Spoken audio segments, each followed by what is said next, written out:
കാരണം ഞാൻ അറിയാതെ ഈ സാധനം പോയിട്ട് ഊണ് കഴിക്കാനും ഒക്കെ ആയിട്ട് ഡിക്സനൊക്കെ എന്നെ കൊണ്ടുപോയി മാറ്റി വേറെ സ്ഥലത്ത് നിർത്തി ചുമ്മാ കുറെ ആളുകൾ വർത്താനം പറഞ്ഞുകൊണ്ടിരിക്കുക. എന്താ വെച്ചാൽ ഇവരവിടെ ഫ്ലക്സ് വെച്ചുകൊണ്ടിരിക്കുക, ഞാൻ അറിഞ്ഞില്ല.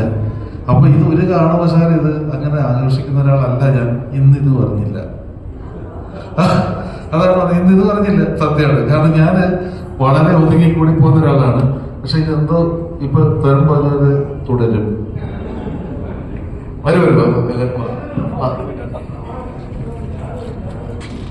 ജീവിതത്തിലെ ഏറ്റവും സന്തോഷമുള്ളൊരു ബർത്ത്ഡേ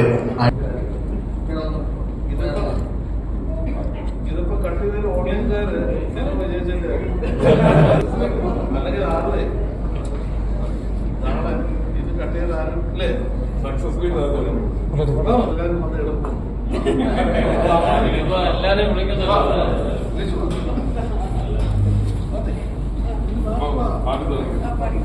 Thank you.